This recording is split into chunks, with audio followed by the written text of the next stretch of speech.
Okay. Yeah. Being 9 o'clock, I will call the meeting to order.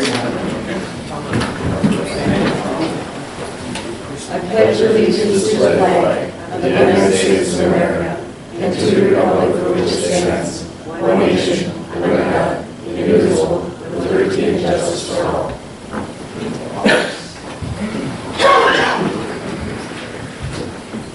Next is approval of the minutes, and I do want to add that Tess is going to make an introduction of our new EDA people, for one thing. You want to, and any other additions to the agenda? On the advice of council, I move to suspend the public comment period temporarily.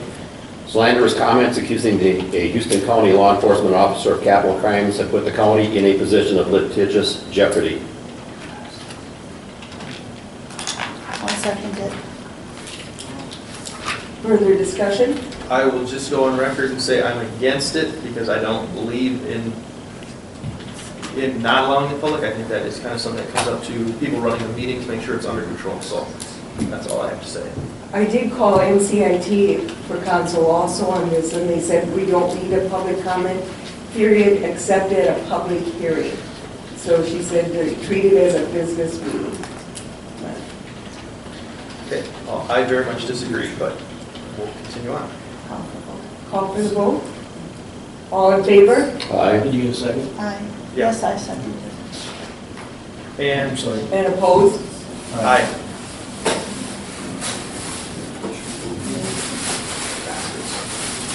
Yes.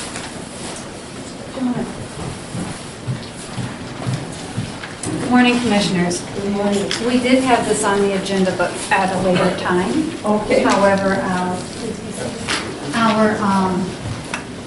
our EDA representatives here have a meeting coming up, so I wasn't aware of. I'd like to take this opportunity to introduce Chris Dahl and Samuel Whitehead, who are employees of CETA and will be working here with us and 2 days a week, taking the place of Rick Howden.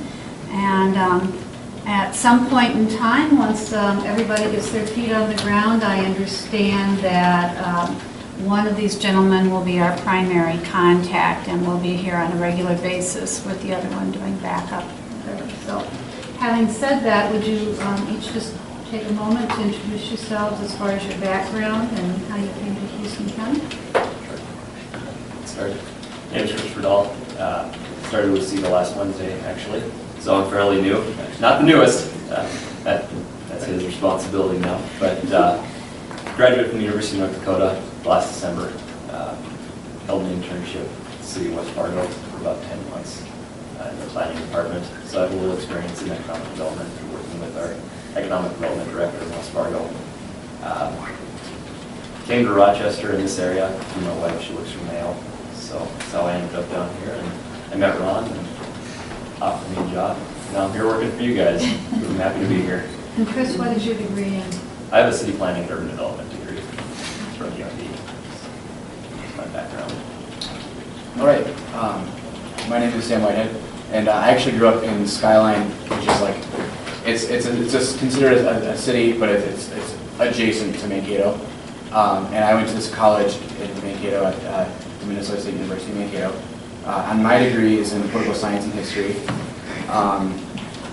I spent a year serving in the 1st Congressional District of Tim Walz, and that's where I was able to, I served by providing constituent service, policy research, and day-to-day operations. And I was contacted by a contact there where Ron Ziegler, our CEO, was looking for good people to come and work for CETA, and so I started yesterday. So this is my first meeting like this. Welcome. Appreciate having you. Thank you.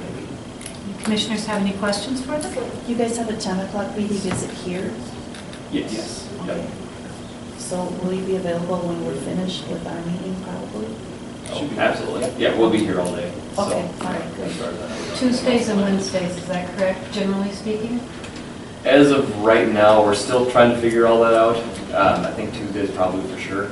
We are not sure exactly what the second day would be, but I think if we can make it 2 days in a row, just for the ease of everybody, I think Yeah. that's probably what we're gonna go for. And we have our EDA meeting scheduled for the first Wednesday. So, And I think I was gonna be here for that, so. And it follows the same contract we had before, which is less than 14 hours a week. And even though right now we have both here as a team, do not have any increased obligation under our CETA contract. It's continuing. it takes two to replace, right? Probably only for a couple days, and you fellows will be right up to speed. Thank you so much, Commissioners. Thank you. Thank you. Okay. Now we'll go back to approving the minutes. I'll make a From motion 2 to weeks approve ago. the minutes from 2 weeks ago. Second? Further discussion? All in favor? Aye. Opposed? So is Rick here? Rick, you can come forward. Morning.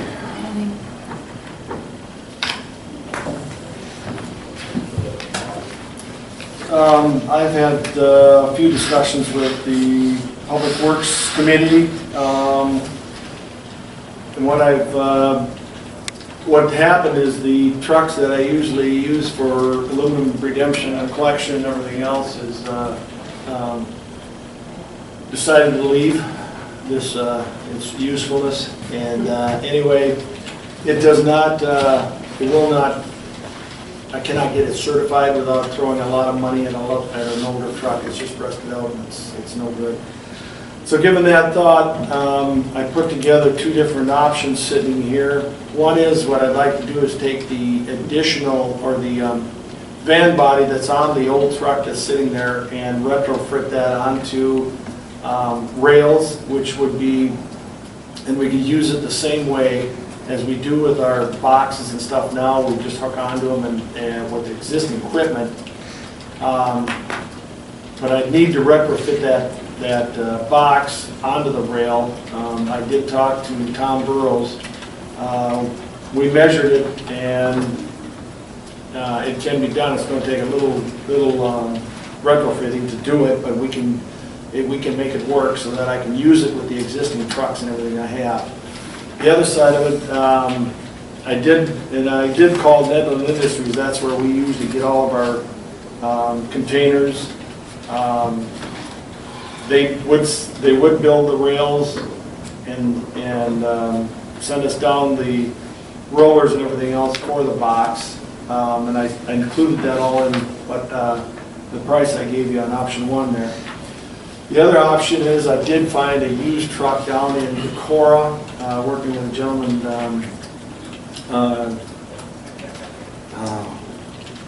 Steve from La Crescent. Ready. They had an 05 Sterling down there that had a van body on it. There was a couple of things that needed to be fixed. I took a Rick Vestercy from the highway department down with me when we went down to look at it, and there was a couple of things that needed to be done before it would actually get road certified in Minnesota. So, and that's all reflected in the price here.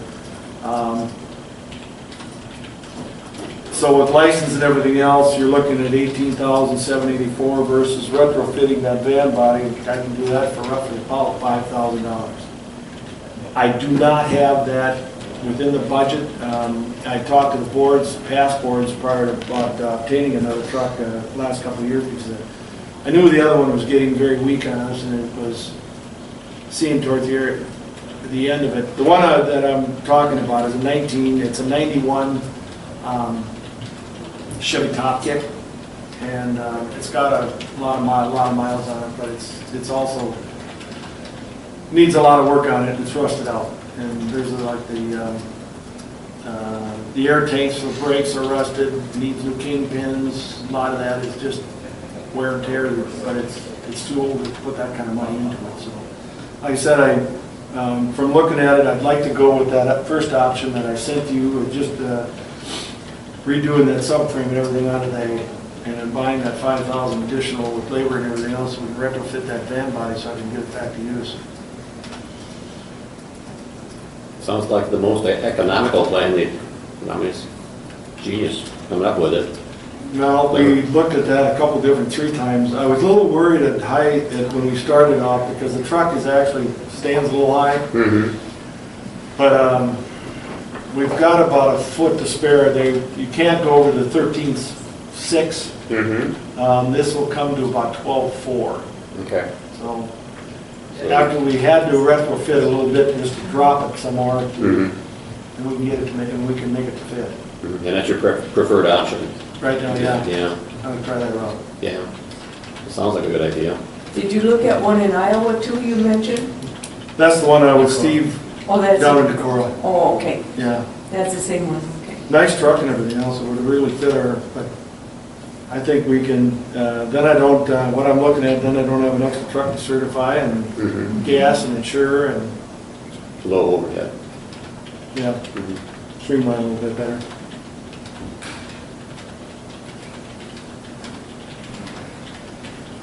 I would move to approve your purchase of the van body and the rail system. Well, the rails and then the labor and materials for 5,000. I got the Van body you need the rail. I just need, yeah. Okay. I will second that. As far as discussion, I appreciate the hard work you put into this, because you looked at a lot of different angles. Rick called me numerous times and just kind of worked things out, and you could tell he was really conscientious about trying to do this cost effectively and looking at all angles, so I really commend you, Rick, for your hard work in this one. Thank you. Any other discussion? All in favor? Aye. Opposed? The other side of it is, I asked Bob to come with me. I think there was some questions on a, Well, 2 weeks ago, you tabled renewal for Jim Tom Walsh's mineral extraction permit. Yep. And so I'm bringing that back this morning, just to get more decision. So, Yeah, and I guess I had questions that I had answered. It was more or less, what was it, where was it, all that kind of stuff, which Okay. got answered. It just so- wasn't on the agenda. Yeah, so. This was a big thing. Yep. Do you give What's that? motion on it to? Right, yes. Yes. I make a motion to approve that. Mineral extraction. Second? Further discussion, all in favor? Aye. Opposed? Okay. Thanks, Rick. oh, one more thing I just had to mention, I mentioned this in Public Works too, is I ran into a problem last Friday. We got vandalized again at the Crescent site. The semi-trailer was wire stripped again. Last time it ran us just about $1,000 to redo it. And it was to be sent up to Auburndale. I had a full load on it, and I got called 6:30 in the morning. I couldn't move. So again, we had to get somebody down there, and we're taking some measures there to hopefully won't happen again. Do we have, I know we talked about this before, because we had an issue with people taking from scrap metal and stuff. I know we put up like trail cameras and things like that, but is there any talk about doing something like that? This is the first time we've had incidents. But No, it's almost 2 years to the day, or 2 months to the day, and we got hit again, so. I've been in contact with the sheriff's office in the city, Okay. so. So will they patrol it, or what are they going to, what measures are they hoping to take, or don't you know? They'll surveil it, yes, Surveillance? yeah. But we're taking some extra precautions just so, hopefully it don't happen again. But, like I said, That's a major thing. and that's things I don't have in a budget. I know. But, and it's equipment that is used every day. Yeah. I mean, it's, we'll see. So it's not in any kind of an enclosure, I think. Well, it's inside the fenced area. It is, I mean, okay, but they yeah. go over the fence. Well, they go around the ends or whatever, they can come in different directions. I mean, if you're gonna get into it vehicle-wise, no, you couldn't get into it, but if you wanna, it's like anything else, you wanna break in a house, you can break into a house. I mean, Yeah, Right. true. So, we're doing what we can. Thank you. Thanks, Rick. Thank you, Rick.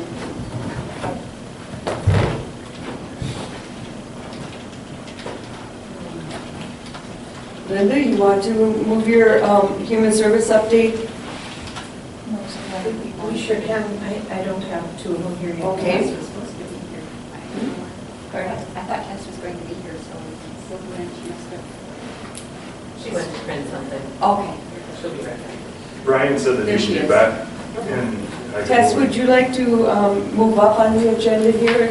Sure. Of course, no, we got.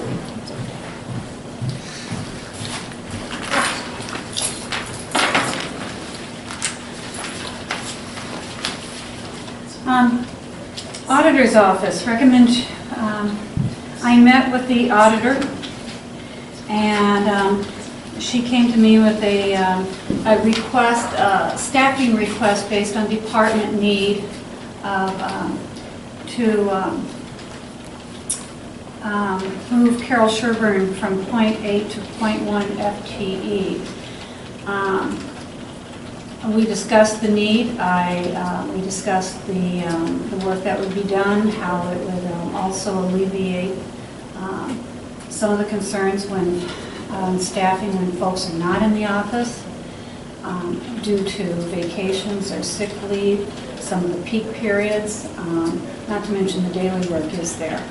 But I mean, some of the stressors, if you will, that are in the office are it's very difficult, as my department well knows, when you are short-staffed, so to speak. So it also, we have a goal. I think I had a naive goal, thinking I was going to be able to accomplish some of the restaffing and reorganization to where we move staff around a little bit to where we had either less than 30 hours or up at 40 hours. I made that more of a longer-term goal now. But we have done that with some departments, and we're making progress in others as we have attrition, et cetera, because of the ACA requiring that we now offer health care insurance to 30 hours a week employees or more. So this fits in with that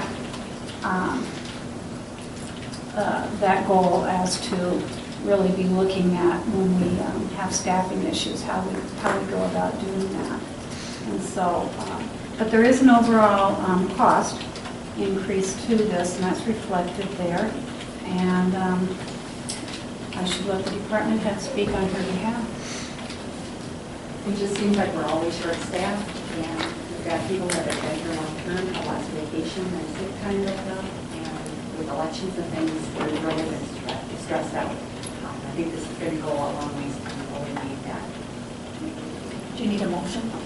Yes, I'll make a motion that we approve extending those hours to full-time. I'll second. may I might add that would be effective September 1 of this year. And Carol's fine with it? Yeah.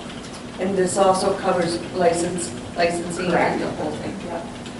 And we met as a team with the employee. Any other discussion or questions? All in favor? Aye. Opposed? Okay, item number 2 is, thank you Commissioners, is building maintenance. As facilities is a division that comes under my purview, so I'm speaking in my capacity as department head with regards to this matter. I am recommending that we change John Dollar's banding from B52. Oh gosh, that's a long time. Thinking of, not a bomber, from a B23 to a C41, and that if with your permission and consent that we do that retroactively to July 28. That certainly is at your discretion. If you prefer not to do that, it would be from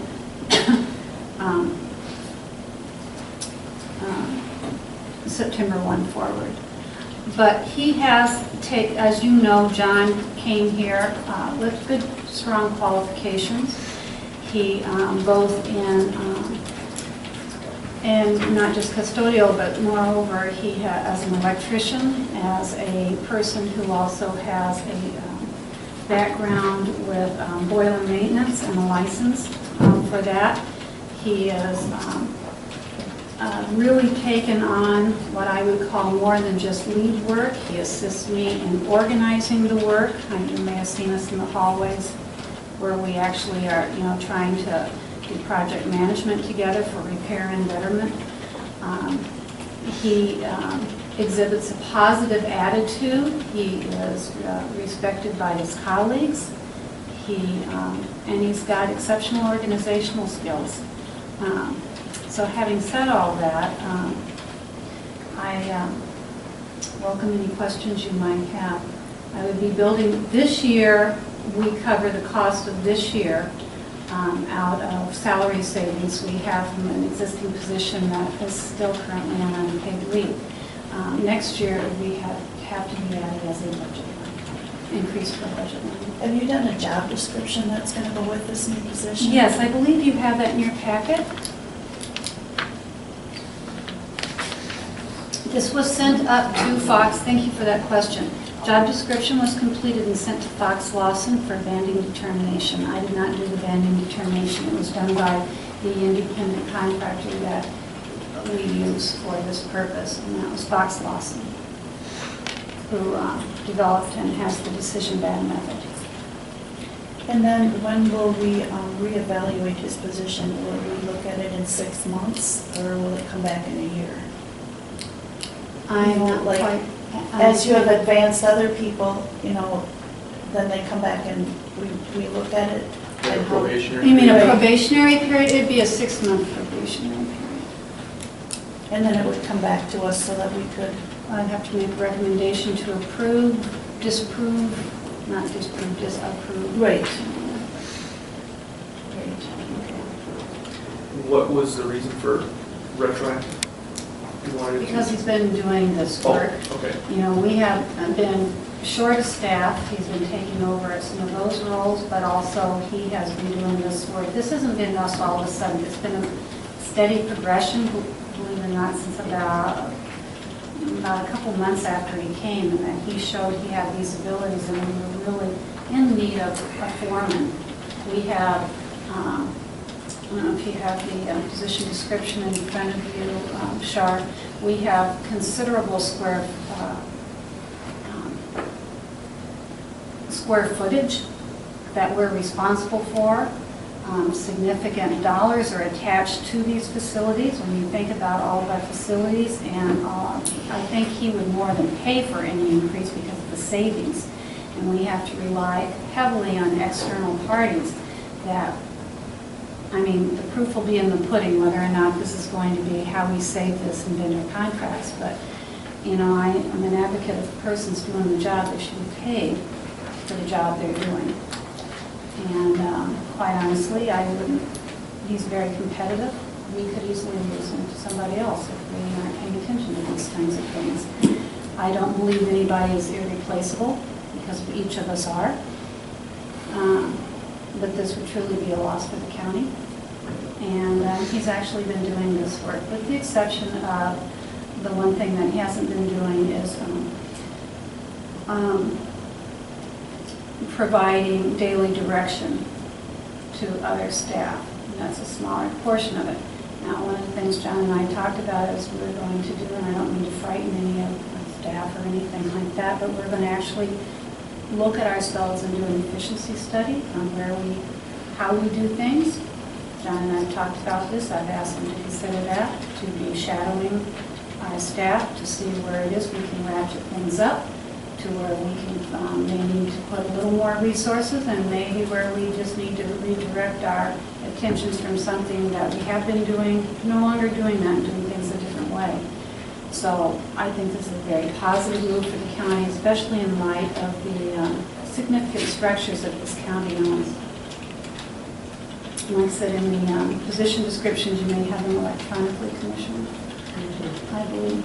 If you look at the first page of that position description, it sets forth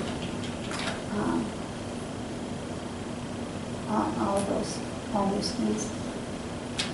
And what I have seen with John and talked with the other commissioners, seems everybody's very impressed with what he has done and has been very good for the county. With that being said, I would move that we approve John's new description and banding.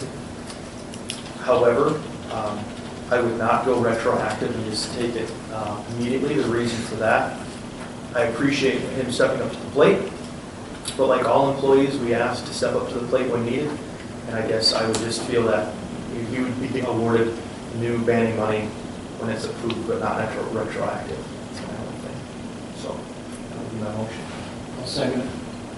And I appreciate your comments and understand, appreciate your support, Commissioner. Any further discussion on the And- motion? And it will be with the 6 months Oh, probation. probation. We can have that, sure. And not because I question what he does, it's because I want to look at it again in 6 months to see if maybe there's And I room for more. believe this position is an AFSCME position that's governed by that collective bargaining agreement, so that was part of the collective bargaining agreement. Sure. We can't take away from it, nor can we add to it. You know, so that is a part. So, but thank you for that clarification. All in favor? Aye. Opposed? Do you still have time for me to do one more or not? Okay. The public health director, Mary Marshall, is not here this morning. She had other duty we talked about at the time, she and I. So told her I was comfortable going forward without her on this matter. We're recommending that she be allowed to enter into a public health, into an agreement with Carey Klug for professional technical services. This is this agreement was sent to you earlier. This is very much a part-time type thing. It's just a out a few hours here or there occasionally. Carey Klug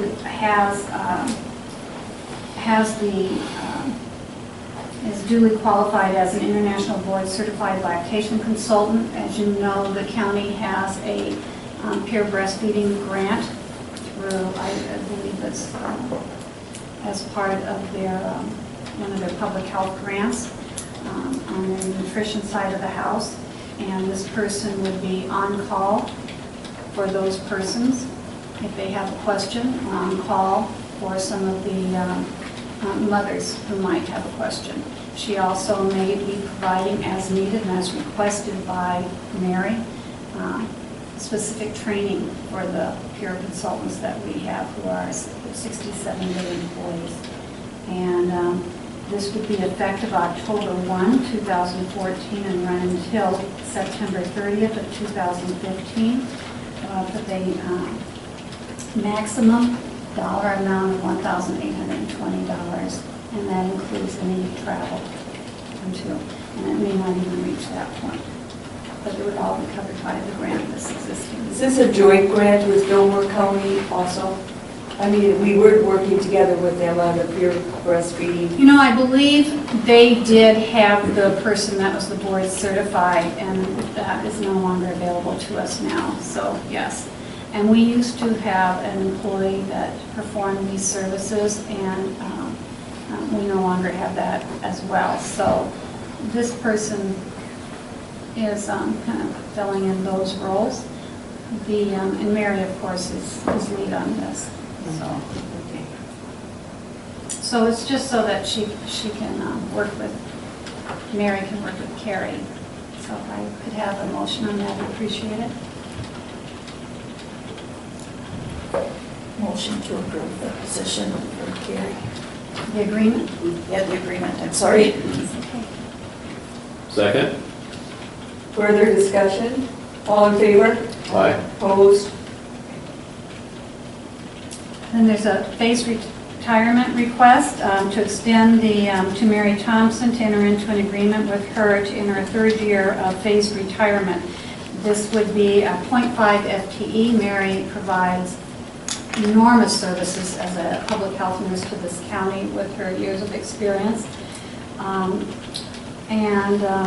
This is highly recommended by the department head, Mary Marshall. This would be effective from December 1, 2014 through November 30th, 2015. I'll make a motion to go with the phased retirement. Second that. Further discussion? All in favor? Aye. Opposed? Okay. And my last item, I'll just squeeze in real quickly, just to let you know that we did meet, because I will be meeting with, sending out a statement to our insurance committee, that we have met with the Southeast Service Cooperative met, and there will be a 0% increase for health benefits for Houston County this year. This is enormous. Good news. Yeah. Enormously good news because 4 years ago, we were at a 18% need. We've been at a point since then of a 24% need. We restructured, and that's one thing I'm very pleased about, was that we worked very diligently here, our office and unions and other staff, in converting our health care plan. And it was a bit risky because we had to front some of the HSAs, but I think that's really paying off for us in a lot of ways. Doesn't mean that there might not be increases in the future, because you never know when there's some catastrophic events that some of our employees experience that could affect our rates, but it's good news for all for next year. And that's in light of the I think it's 6.25, if I'm not mistaken. 6.25 increase in healthcare costs statewide that had to be factored in. We still came out with having a 0%. And by the way, that was city county wide for all city counties in the Southeast Cooperative Pool. So there is seems to be some movement around the state for, that these cooperative pools don't seem to pull their weight and help us out, but they really do. So I just want to go on record that this cooperative's been very helpful to us in stabilizing our healthcare costs going forward. Thank you. Thank you, Jess. You're welcome. And I don't think you need to have me back at the 11 o'clock time. Okay.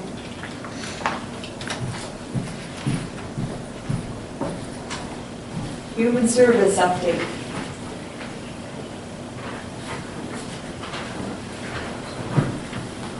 Morning. Good morning. Nice little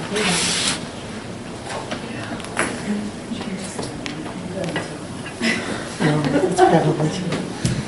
I'll stand with you, so you can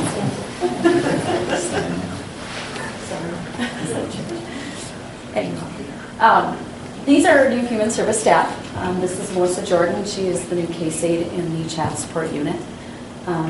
She's going on her 4th week. Time flies, so she's doing a wonderful job, learning as much as she can as she goes every day. So we just wanted you to know Melissa. Welcome. This is Jennifer Daly Oaks. She took over kind of the filling position for when Wendy went to adult services, so she's doing children's mental health case management.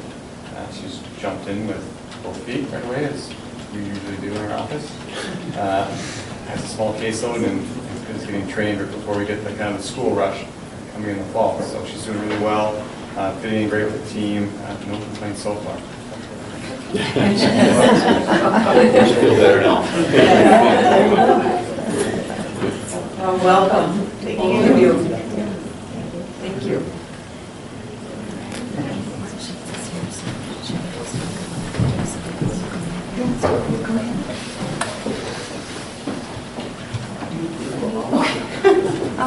I think we'll start with Karen here because Karen's going to have more help. Well, just if need, you can,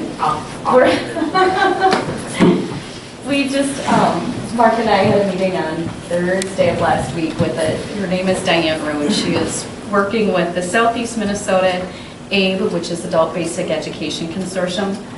And basically what Diane was hired to do is perform an assessment for Houston and Fillmore counties. There is a program that provides, well, we had thought, general education, or ABE, the Adult Basic Education courses, and they have been suspended for our counties for lack of participation. So they're trying to come together and come up with a game plan, and we just wanted to kind of let you know, because it really does affect a lot of agencies here. We had social workers in attendance, child support, Mark was there. We have recognized that probation. There is truly a need for these courses, and the fact that we're kind of on a suspension right now, we just want to make sure going forward we're as proactive as we can be. I guess I was not aware that they provided computer literacy, they have career readiness, they can help with testing for, like, if high school graduates getting into college need to take some brush up courses to be able to get into the general education courses, they too do provide that as well, free of charge for residents of Houston County. So we have given some more contacts, and we're waiting right now for her to come back with her assessment, and we're hoping in the spring that we can start this up. I guess, you know, with the programs I work with, or any of our family cash participants need to be working with employment services.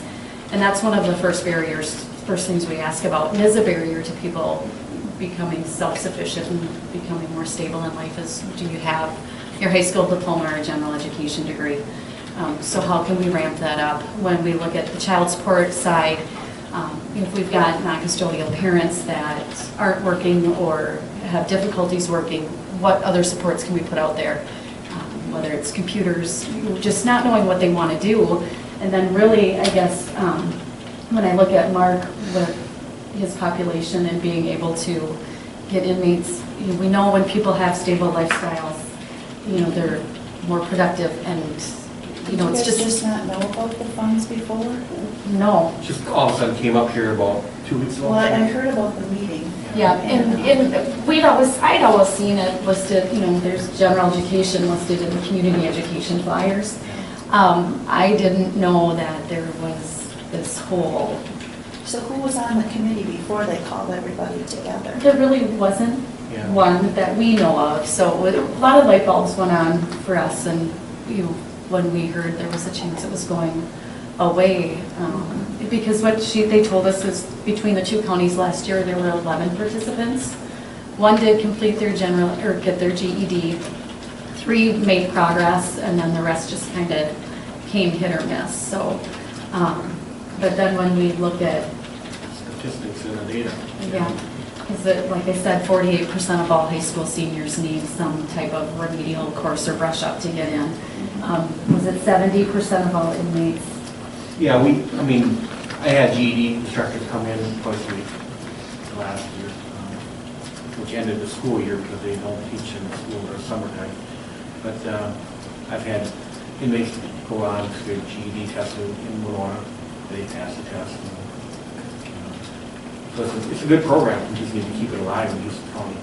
So you've been using it all along? Yes, I have, yeah. And now we find out it can go for anybody in the county? Right. Well, it was always before. It was always through through the community education. So, and that was one of the things that this Diane had kind of said. And she's studying it through the end of November, is that she's given us a questionnaire to ask folks, that don't have a GED to try and gather information. Because the biggest things that we face are transportation issues and childcare issues. And that has kind of been the theme. And as Mark said, right now, it's getting people up to Winona to test. There's a $40 fee. With the populations we're working with, that is a huge barrier. And some of the things we're looking at is where to hold the classes. Do you put them in the high school setting, which might not always be a positive thing, because if you didn't graduate, obviously a high school setting may not, because right now they're at the workforce center. We also talked about, would La Crescent be more feasible, just because that's where the greatest amount of people are. And right now they're evening courses, so do we do afternoon courses where there's a better chance of if kids can go to Head Start and participate in that, the other parent can go. I think there's, right now currently, there's, what you say, over 3,000 people in Houston 3,000. County that do not have their high school diploma. So it's a number that we need to keep active and keep the program going in Houston County. But we just wanted to bring the awareness up. We don't have any official results back from the assessment, but they're hoping, and they're working with Fillmore County as well. So during this fact-finding session, we're kind of working separately, but once we have all the, the information, we've talked about having a summit of sorts where we all come together and find out what a game plan is. And they do, I think they recognize now that education and letting people know about this program is the biggest thing that they need to do. It just, the awareness wasn't there at all, so. This is known in our county, it's also Fillmore County, so both counties do it. So we just, like you said, it's kind of encompassing a lot of agencies within Houston County, so we just wanted you to be aware of what's going on. An update. Yep, so you know that we're working on that. Thank you. The other big thing is Governor Dayton has issued a proclamation that August is the Child Support Awareness Month. So he does have we get a little proclamation, and we've got this posted. So it's kind of a big deal. Our Child Support Office does wonderful work. As you know, we've got a new employee, so it's even different. But it's very nice that he kind of sets aside a whole month to recognize that because of the work that they do in bringing stability to families and children of Houston County. So that's a big thing. And then the other thing on child support side is we are finally up and live with our EDMS system.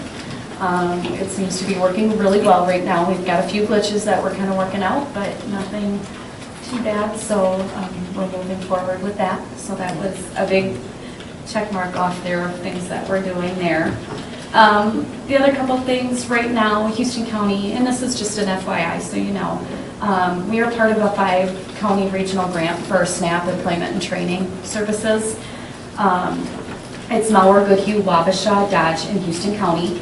So far in Houston County, and this is all new, this is for able-bodied adults without dependents, big title, but our SNAP participants, they have put this employment and training piece with it. So if people work with employment and training, they can earn more additional months of SNAP benefits. Because right now for the ABODs, as we call them, they get 3 out of 36 months. So this is a way that we can have our clients gain more months. Currently we have 13 people that are enrolled, and we did 22 referrals. Regionally, we're at 69 enrolled with 234 referred, and that's a 29% follow-through rate. The state said that is very good as far as a 5-county, especially with something as new as it is. And right now we're looking at moving into 2015. There's another $560,000 allocated for this. And when we looked at it, the reason we did the regional approach was it's just easier to draw down those dollars than every county doing an individual plan. And when you look at $1,000, yes, that's great, but we've gotten a greater pool of funding. And it's worked very well, so we're going to, I think, go forward for 2015 that way. And then there is an additional RFP that's being released soon for a pilot program. And I want to believe it was $20 million that the state is or the feds are issuing to 10 different states through a grant process. So just trying to look at innovative ways to pull this down, get people some more SNAP benefits, but also get them those skills that they need to be able to find employment. So just wanted to let you know that. And then with MNsure, we finally got caseload numbers.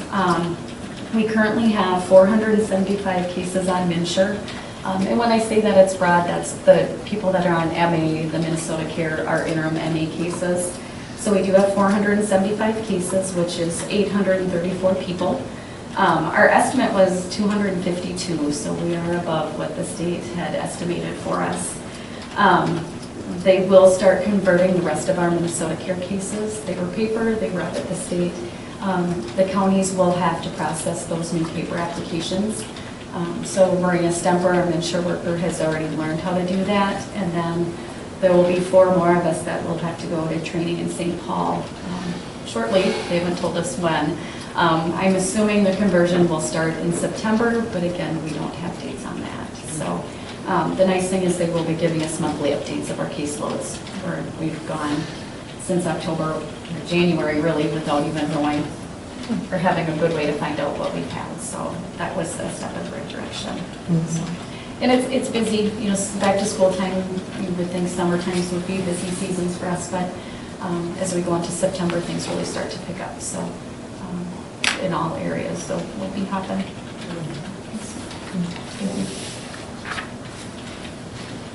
Why don't I piggyback off first? First thing I want to talk about actually is MFIP and diversionary work program funding for our region. And it really has to do with young parent education. So it's an innovations funding for young parent education, and it's been in place since January 1st. However, we're finally getting the paperwork. Paperwork finally came through. So what I do have is a contract amendment that I need the county board chair to sign, and I'm thinking I probably need to have a motion and a second. It is a grant for $1,412. I'll make a motion to accept the grant for $1,400. Second. Were there questions or discussion? All in favor? Aye. Opposed?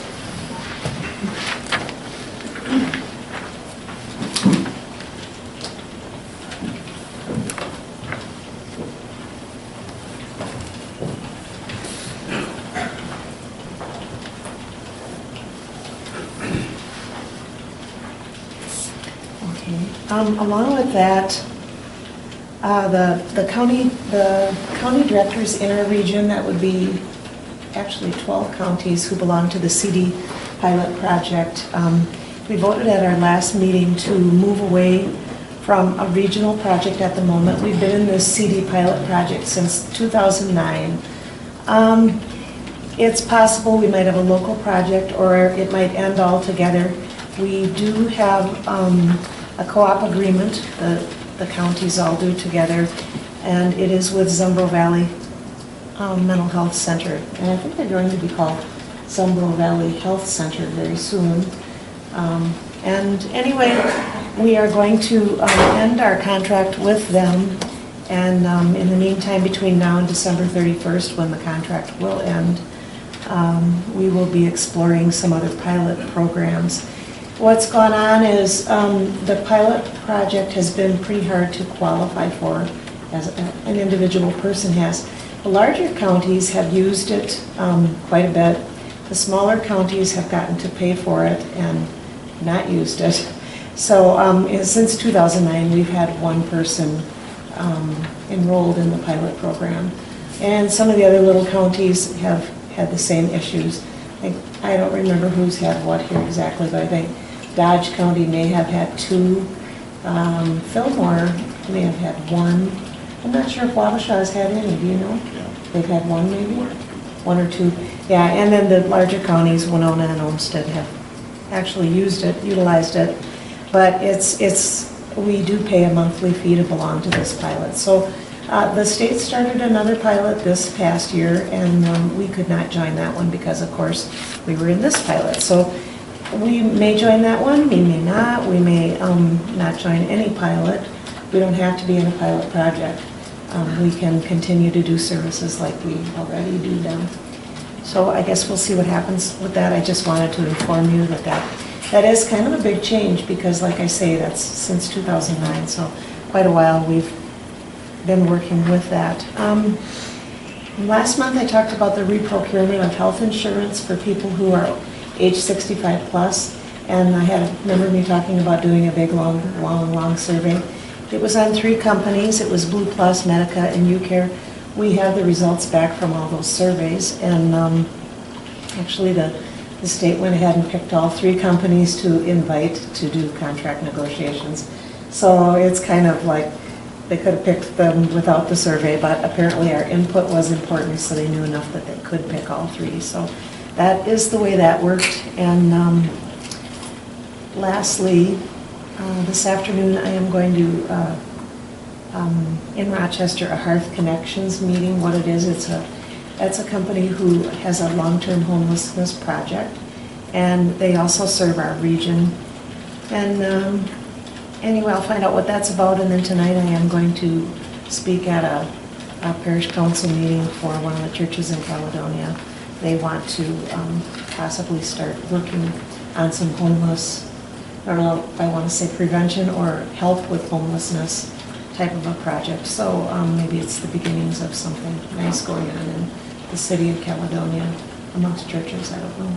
We'll see. We'll see what I bring there and what their ideas are. And I think that would, oh, I have one more thing too.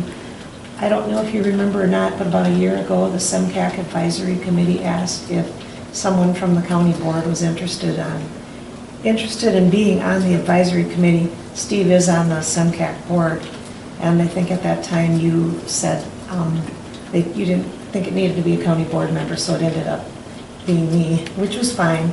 And anyway, finally, and that, I want to say that is almost a year ago.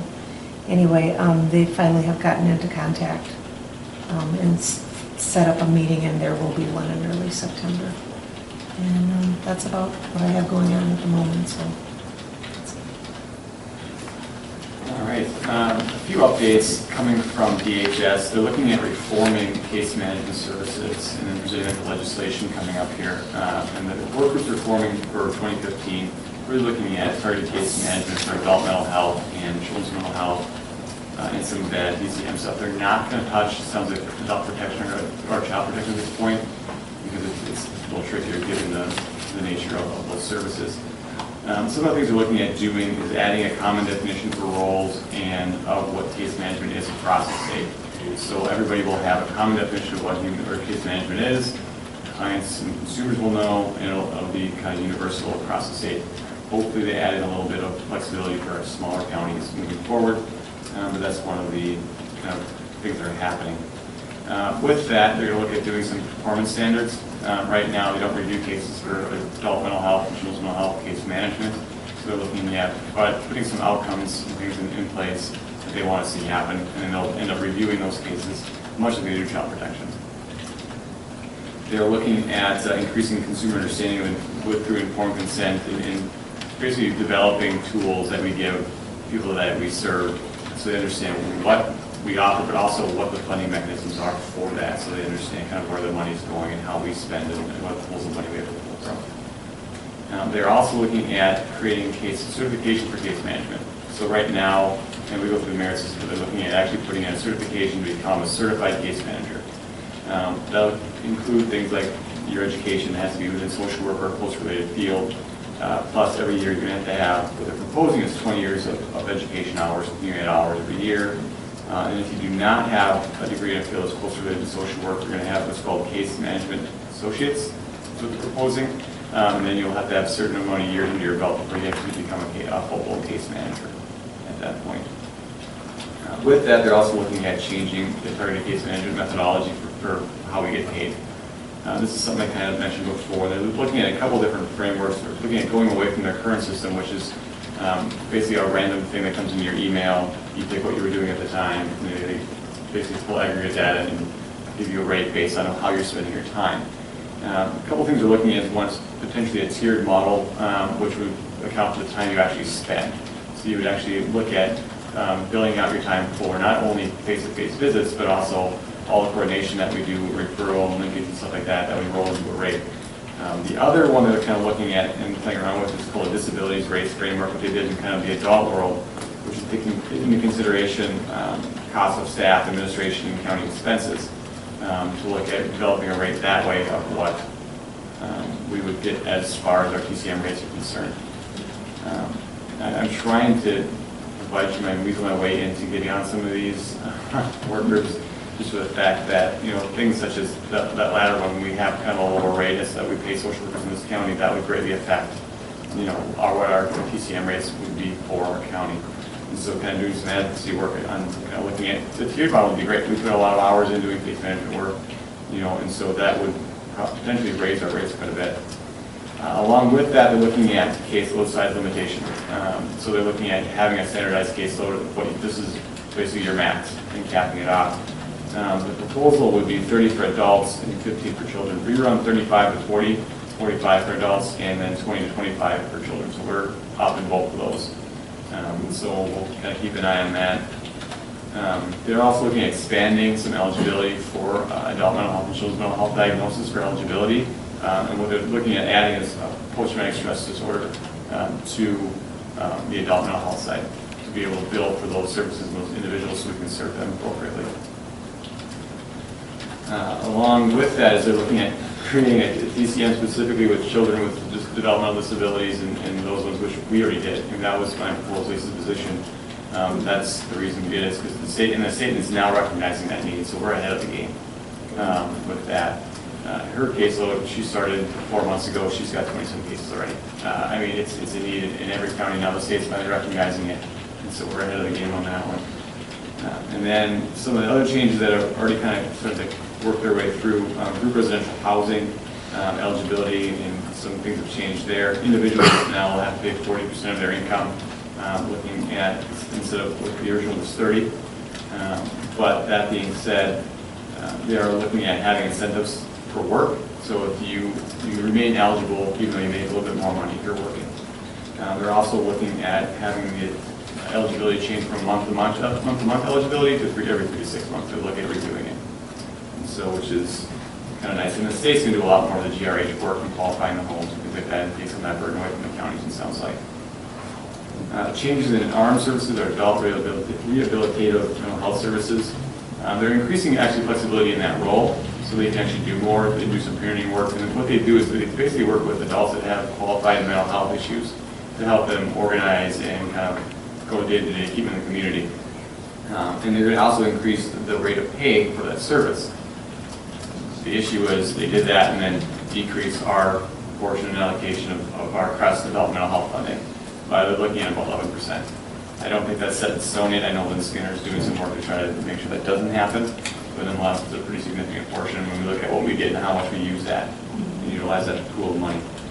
And the last thing a little bit is kind of the mobile crisis team, which I've been part of, the tech committee, executive committee, and steering committee of that. The tech committee is coming to an end. Our proposal, our RFP went out last week. We're looking at 5 people that are probably going to respond to the RFP as far as who's going to do the actual call center.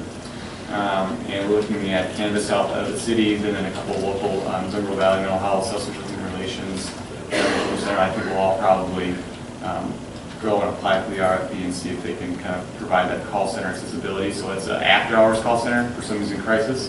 Be able to call there, and then from there, that call center will either triage the call internally, or then we'll open it up. Then is a mobile response team, which we're working on next. Is it all to do with mental health issues? Yep, a lot of it is mental health issues, but it's unique because it's not just adults. This is adults and children now.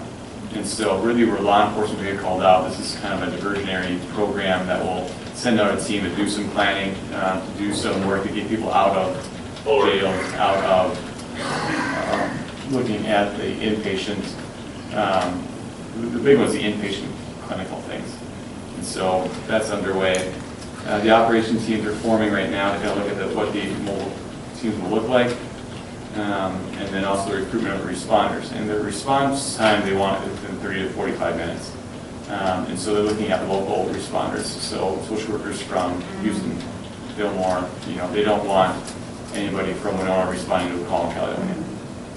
So all that hopefully is up and running by close to January 1st. And so that's really about it. I'm on the policy thing for AMC for Health and Human Services, and I'm going to a meeting in September. And they'll be talking about what's coming forward in the legislation. So if there's any input that you want me to give, before one of the things that they had as a priority was having foster homes smoke-free, and now they've lowered it. Do you know why? Last I heard, the vote went through is foster homes are supposed to be smoke-free now. And ANC hasn't taken the stand behind it, and I questioned that, and I thought, well, maybe there was a reason I didn't know. Last webinar I had, 2 Fridays ago, pretty much they're gonna make them all smoke-free, from my understanding. Well, any Especially the kids. communication that you guys want, you need to have would be great. Would it have been lowered on their priority list because it was passed as a law? It hasn't been passed. It hasn't been passed. I'll look into that. I thought it I thought it had been. had been. I Yeah. just had a webinar with Judy Nord, I think I want to say 2 Fridays ago. There was a lot of discussion about it in December at our policy meeting. And the way it's only on this is so it hadn't gone through. So now I had not only do they not smoke in the house, but if they're transporting as well. Uh-huh. No more smoking in cars either. Well, I think it's great. I mean, I was just wondering why it wasn't. We can Well- communicate on it later. Yeah, so let me look into it. I can send you an email too. Okay.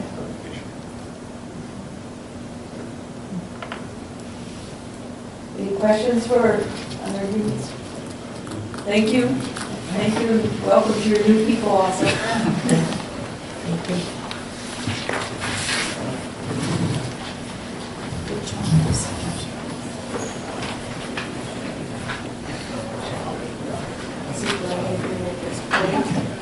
We move right on, Scott. Scott, I don't see Brian here. If you He want had to go to. downstairs and meet with Dick Walters, so he said we could jump in front of him. Okay. No, you're going to be fine.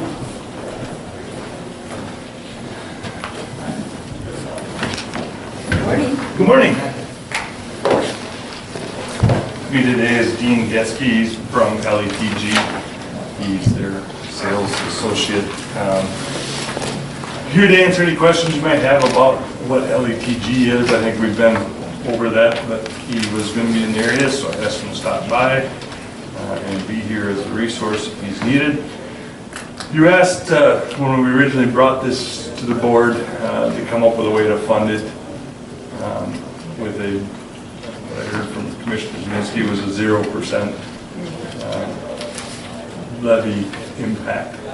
And I think that's what I've come up with here. First part of the first page on the LETG funding source proposal shows what we're committed to each year. This year is $38,149.60, and then each successive year is $66,547.60. That includes the payment and the ongoing maintenance associated with the program. The maintenance for 2015 will probably actually be a little less because it's prorated for the year upon acceptance. And acceptance doesn't happen until it's actually up and running. And we don't anticipate that until, I'm guessing, mid-February? Yeah. March first quarter, somewhere in that neighborhood. This is not a project where you throw the switch and start tomorrow if you approve this today. This is something that will take 6 months generally. They can do it a lot quicker, but 6 months is generally a good time frame to give you as far as when this will happen. So the first part is what we have to pay. The second part on the first page is where we would get the money from. This year, $28,116 would be from the 911 funds, and then we would transfer or pay out of the permit to carry fund $10,033.60. That's an allowable expense under the permit to carry because we use the record management system to do records checks, and also with the state we have to do those checks before we issue permits. So that's one of the permitted expenses under the permit to carry law. And we have quite a large balance there that continues to grow, and we have some other things to talk about with that when it comes to budget time. If I understand it right too, that money's not really allocated, that's kind of, I mean, that's, you can use it for this because it's not really. It has to sit in a separate fund and be available to pay any permit to carry expenses. Sure. And then it also has to be there in case someone we deny a permit to challenges us in court and wins, we have to pay their attorney fees. Okay, so we leave enough in there to cover that stuff. We leave enough in there to cover that, and there's more than enough in there to cover that. And like I said, I think we're going to have a further discussion about what we'd like to do with that money when it comes to budget time. We have a proposal to bring forth. I'm not ready to do that today, but potentially with some FTE help for our secretaries. So when we have our first budget meeting, I guess we'll talk about that one. But the rest of it shows next year what we would do. $45,116 would come from the 911 fund, and about $21,400 would come out of various funds between the sheriff's office, the jail, and then we would move part of the budgeted money, or we would take, we wouldn't really budget. This year there's $25,000 that we put into projects with the earmark or the intention that we were going to start looking at this and start building a fund to do this. With the financing that LATG has given us, that initial $25,000 this year is kind of what we need. But we would take, there's already $7,000 in each of the 201, 6342, and 251, 6342 lines to pave maintenance on the current. So we would continue that, and then we would move 74 or move or allocate or however you want to say it from the project line. We wouldn't have that anymore, but we would transfer that or make it a new line item under the sheriff's office. We have an old line item that is currently zeroed out, but we would put about $9,500 into 6288, which is computer software. So, and technically that's what this is computer software. So we would pay it out of that line. Overall, it just shows what we would do after we pay for the initial project. Then after 2019 and after, we would pay $17,000 out of 911 funds and $11,398 split between the jail and sheriff's office for the continued maintenance. I would assume that that's probably going to go up as part of the contract, is that it has the potential to go up for yearly maintenance. Everything seems to go up. But that would actually be less money than we currently are budgeted overall. If you go to the second page, included with this proposal, and I didn't want to just talk about getting the program, I want to talk about all the costs associated if we did it, so that there's nothing hidden, or I'm not coming back to you next week and saying, oh, by the way, now we need to do this. Part of this is moving or transitioning the sheriff's office to a mobile computing environment. Currently, we have nothing. A couple of the officers carry some smartphones and get emails, and that's about as close as we get to in-car computing. To transition the sheriff's office and squad cars, we need about $81,800. Of that, $74,000 is 1 year cost, or the equipment cost for 1 year, and $7,000 of that is reoccurring yearly expenses that would have to be paid for air cards, for the connection, and then also what's called dual authentication servers. So that's $2,000 a year. We would propose that the reoccurring, the $7,000 would be pared out of that same projects line that we currently have $25,000 in. We wouldn't budget the $25,000 into projects, but we'd take $7,000 out and put into telephones and software, and then also the ongoing maintenance for the first 5 years would come out of that as well.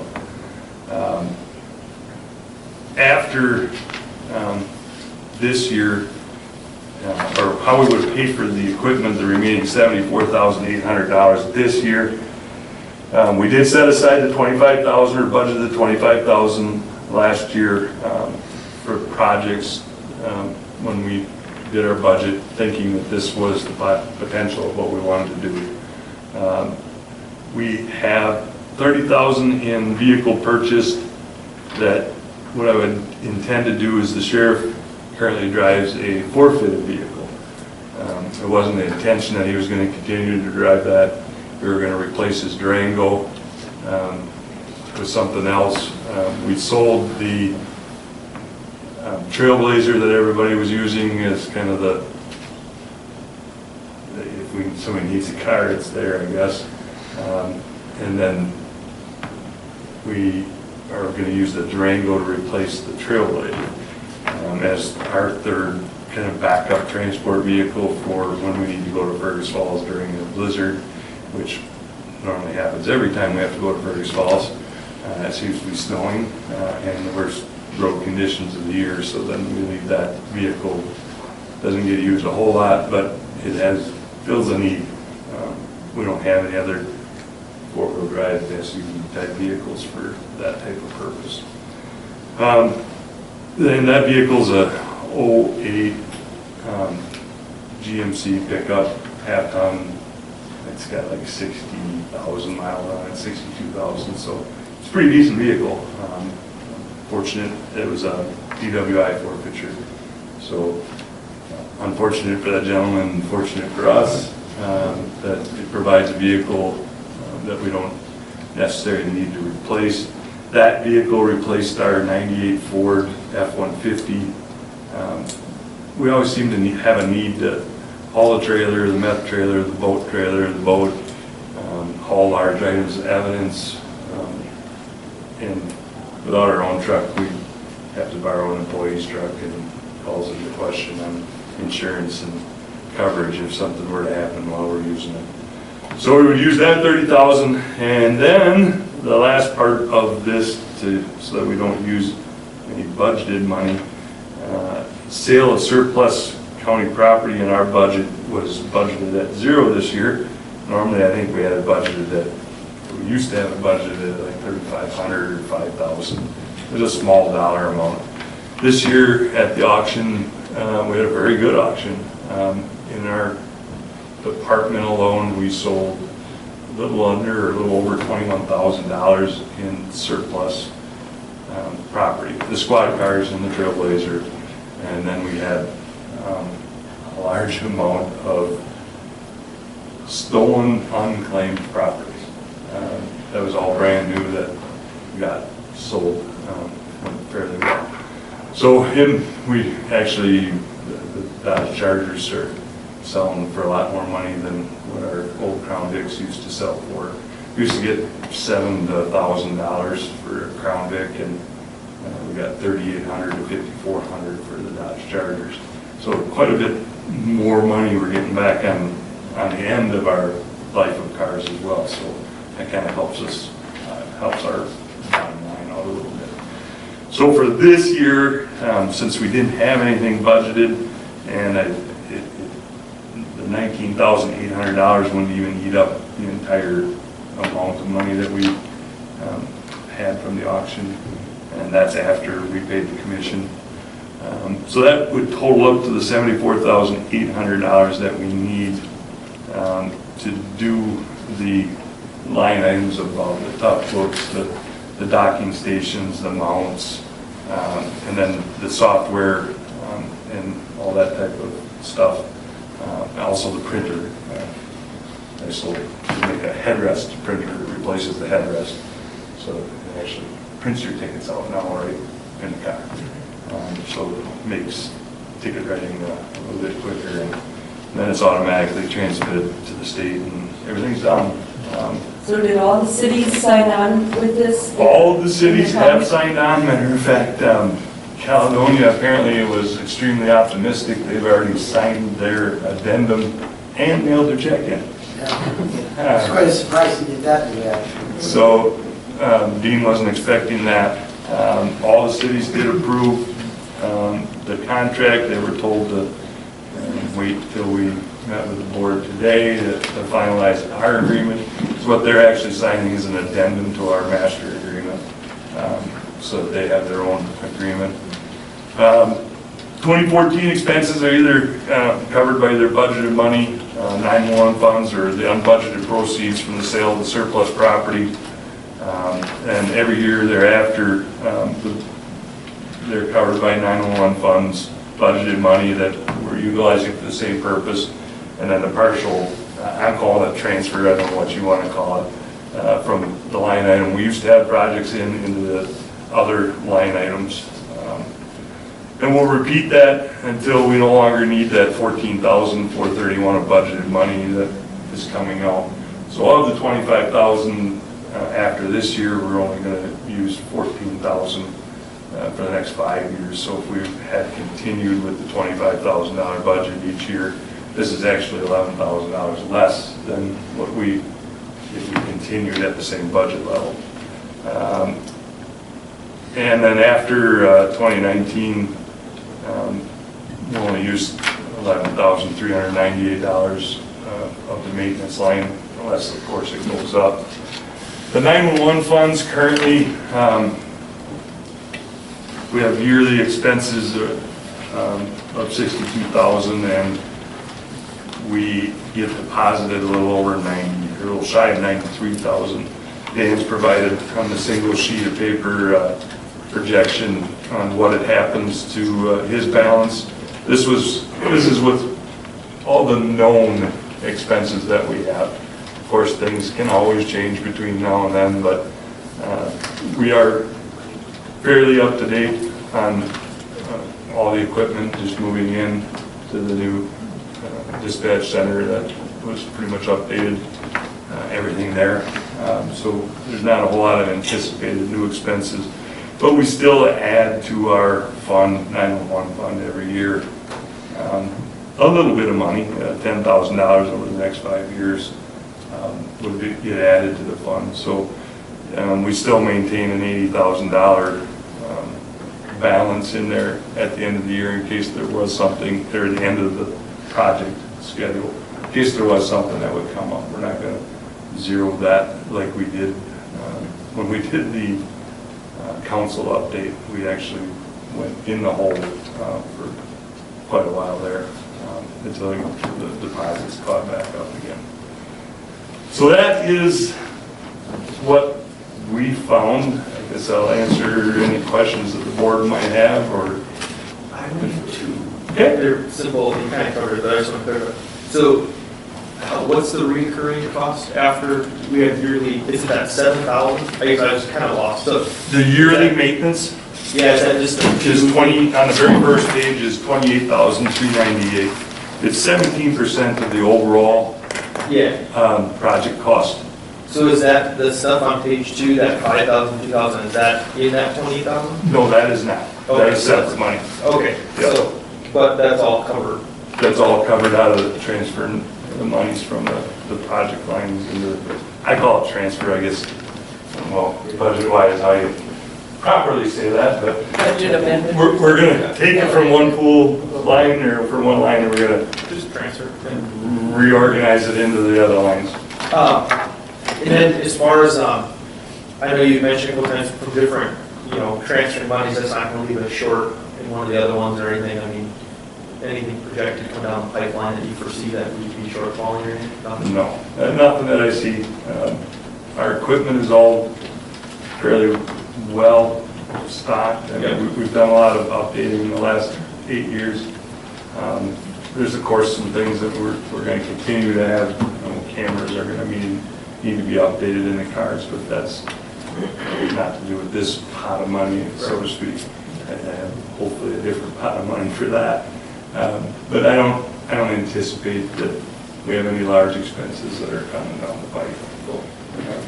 And it always, I guess, be a budget discussion too if there was something to come up. The only thing, I just wanted to just touch base since they're here too. And that's why they're here too. And Dan, obviously you haven't won, you feel comfortable with this amount of money coming out that it's not going to leave you short or anything for anything you might need in your department?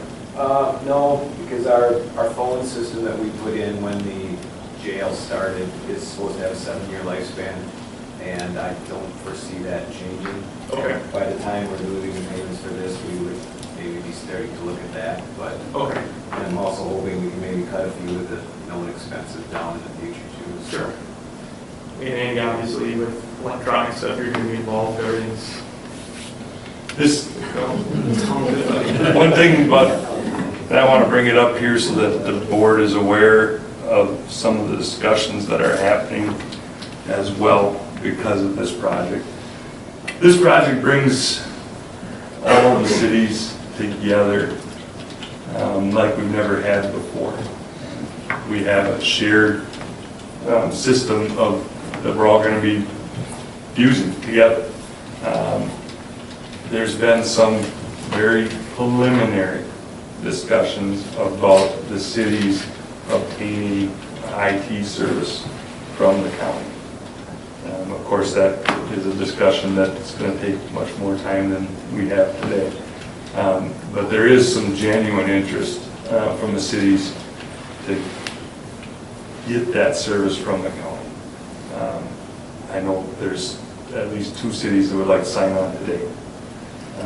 Well, we've always talked about collaborating with whoever. And that's This is the same system Winona and Fillmore also have. Correct. And this system puts us all together in the same bucket. And now can Andy and his IT service, can he branch out and provide that service? I mean, it's a bigger discussion than we need to have today, but I want to make you aware of it, that there is that interest out there. I don't know if Andy and Jeremiah could do it, just the 2 of them. They might need some additional help, but there is some genuine interest for the county to provide that. And of course, the discussions I've had is that it's been talked about for quite a long time. Can it happen? And we never had a need or a purpose before this for all of us to be in the same IT. So this starts that conversation. There'll have to be some studying done as far as can we do it cost effectively for them? Even if it costs the cities some more, is there some savings in service or providing better service to the citizens if we can work cooperatively? It's interesting. Last thing I want to add, we got to get going here. You touched about before, and I know Scott and I have gotten into it a couple times over finance and monies and things like that, and I told Scott that I thought, yeah, I know, that's amazing. I told Scott to look at this, and I said, obviously without going to taxpayers and giving to the general fund and stuff. But I also believe credits to Scott too. I talked to 3 other people that all said, obviously it shows you some hard work here, and this is, I just wanted to let you know this is what I do expect from when you come in asking for money, the very detailed, obvious work that went into this. So I just wanted to commend Scott for following my request and doing it to a T as far as figuring out where it is. And also, when departments ask for money, we say we don't have it, I expect to get kind of creative to find it, and that's what Scott did. So anyways, I just wanted to compliment Scott on her work. Obviously, it was very well. I talked to Carol too about finance stuff, and she had mentioned that she was impressed too with the work we put into it. So anyways, I just wanted to tell you, I appreciate your work into this, Scott. It is hard to find and cut, and we don't normally budget extra money just to throw around. This is kind of a unique thing with the extra money we had for the car, that we had this forfeited vehicle that fit a purpose. And we have that choice under law to keep it and use it instead of selling it. So the county attorney doesn't get hurt out of it. So it kind of, she doesn't get her 30% value out of it. But we get to keep it and we get to use it. It fills that need, and we can take that money that we were using and use it for a good purpose. This is wanted by all the departments. This is going to put us in a position that law enforcement in our county has never been in. We're all going to be on the same page, all able to instantly share information back and forth, be able to see where everybody's at on the map. It's just so many things that other places take for granted and have had for years and decades. To bring this was actually, after we got done with the armor transition, I thought this would probably be the next project, but really didn't think it would come up before I retired. And I'm happy that we can bring this forth now. You'll see better service from all of your law enforcement, because we can see If each you other. would get print a We can ticket share- right there. How fun will that be? That'd be great. It's not just print tickets. I also want to commend you on the great job that you did and all the hard work that you put into this and the communication with all the other officers in the county. I think is really great. And I'd like to make the motion that we go ahead with the LEDG proposal. Can I just, I'll wait for a second. I'll second it. Can I just ask that you also approve, authorize chairperson to sign the contract for LATG? And Right. does You that can include? just add that right there. Yeah, okay. Further discussion? All in favor? Aye. Opposed? Thanks, Dan, too, for. Sounds good, Chad.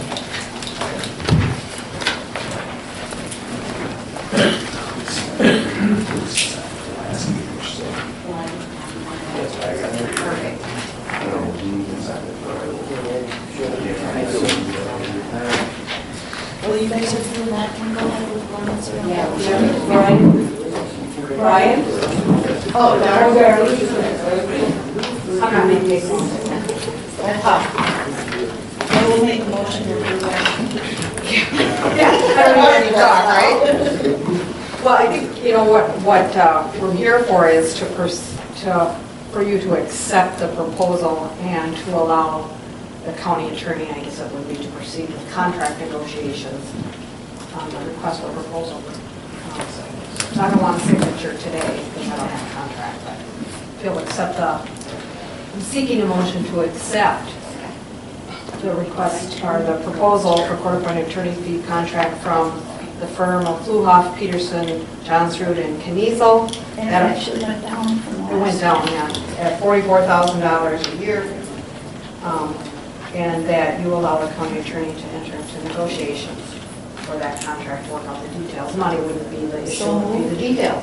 Yeah, I'll move, but whatever Darrell you say, because you worded that very well. And I couldn't read it all, so I will move to approve the contract.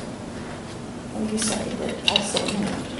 Oh, I think you're looking at me to ask why I was moving it, yes, I do. Yeah. Okay, I will second And you. then- Further discussion or questions? All in favor? Aye. Opposed? And then eventually, at the end of the year, or closer to the end of the year, I'll actually, and I don't know if I have to come to the board to present us No, contract we've already signature. approved it, we just. Then I don't have to worry about that, okay. I'll just give it to Shar or somebody to get a signature. Okay, good, thank you. I should have clarified that too. County attorney did review this and. Sign it off. Cool. I think you answered that email. Yeah, you did. Thank you. Yeah, they're just riveting. They're good.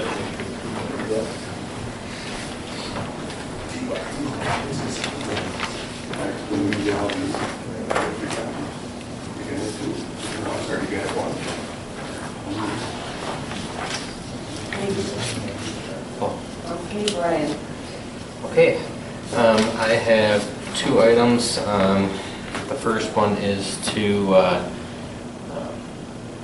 request approval of amendment to task order 2013-1 between Houston County and Meade Hunt for some additional work for the airport runway project. There's been a couple changes with the airport project due to the paving out there and some issues that we had. It's required a little bit of extra time on Meade Hunt's part for the documentation, getting certified into the FAA Mid Aeronautics for payment, along with some changes to the contract to make sure that the pavement's going to hold up out there. And then we also have, within the same agreement, is some additional trees that were out there obstructing one of the clear zones that had to be removed, and we had to do some additional work that Meade Hunt was involved with on computing some obstruction penetration areas and distances that they were penetrating. So I'd like to request that the county board approves the amendment. Total dollar amount is $7,446.92. Out of that, some of the work, the item number 3 for the additional construction inspection observation cost of $1,947.34, I'm hoping to do that in-house and not using Hunt for that line item. So really it's going to be in a change of about $5,500. Okay. Move that we approve the amendment to the April project. Second. Further discussion, all in favor? Aye. Opposed? Okay, the second item is the final out project SAP 028-599-063, which is a project with minimal construction for the replacement of a bridge on South Prairie Drive. It's a project that involved ourselves, Caledonia Township, and Wilmington Township. It was on the township line. Original contract amount was $359,933.07. The total work certified was $350,785.31, so a little bit under the original proposal. You need a motion to close? So, yeah, motion to, Okay, so. Second. Further discussion or questions, all in favor? Aye. Opposed? thank you. Hey, Brian, real quick before you take off, I talked to Ron Miners yesterday about this, but I had a township meeting at Shelton Township, and the question was brought up, the South Fork, all the debris that are in the river and stuff. Is that a DNR thing, or is that a county thing, or how does, when we, Ron had mentioned to talk to you, maybe or something, if there was any funding from flood damage or something for looking at the debris and cleaning that up? I guess I don't know anything about any funding sources. That's fine. They said I'd bring it up or whatever, and Ron gave me a contact, and I already said ask Brian first, so. Yeah, I'd probably talk to the DNR and see what they say. Okay. There might be something through FEMA or something that, Kurt Coolers might be aware of. Okay. Resolutions. It runs down kind of parallel to County 4, down the valley. Oh, there, okay. Yeah. It runs right into the river there, but with the last couple of floods and stuff, all the trees and garbage got tossed in there. There's wondering if there was something we do that. Yeah. A lot of debris, a lot of bank erosion, a lot of issues in there. Right.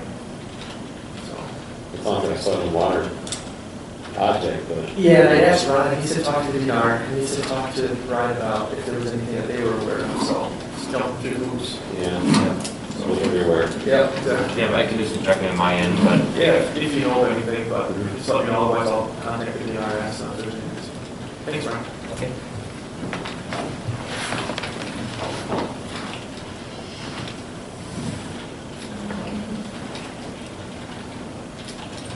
Consent agenda, correspondence from MCIT regarding the 2014 dividend. We had decided a few years ago to start earmarking it, so to speak, for highway project.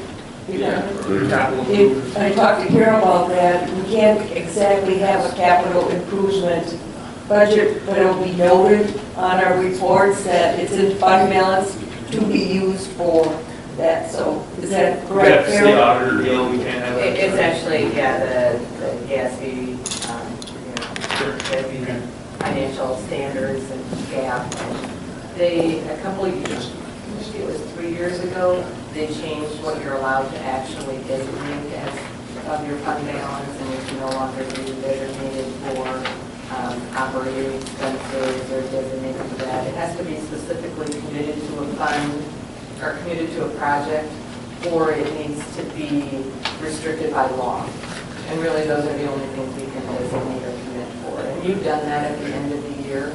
We've always done that for the, the upcoming year. So in our own reports, we can make notes as to what we're looking at using this fund balance for. Because that would be very helpful to know, because we had discussed, this year it was 101,000. And also, up until this point, you've been using that money to offset your expenditures, so you really haven't set it aside, but for 2015, we will make sure that that happens in the general budget. So I'll make a motion to accept the consent agenda. Second. All in favor? Aye. Opposed?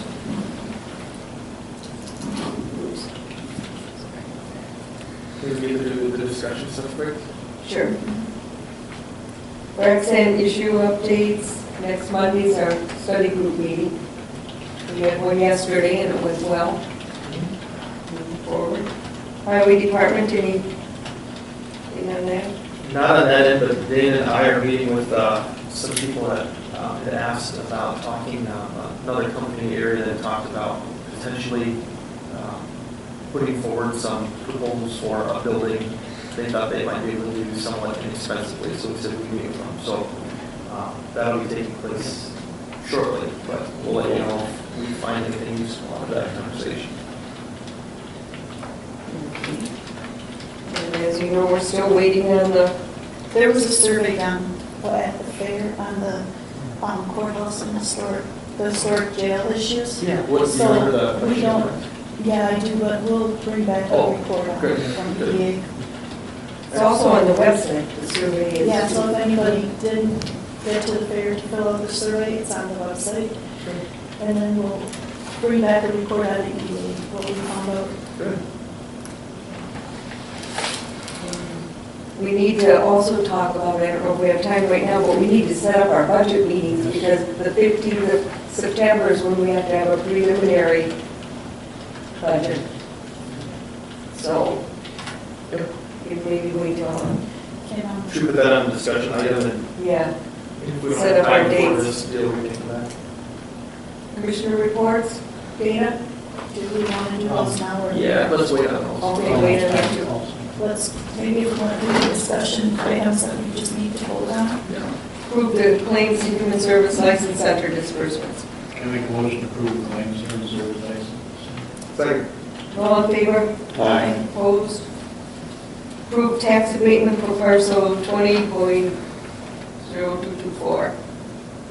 I'll make a motion to approve the tax abatement as recommended by our assessor. Second. All in favor? Aye. Opposed?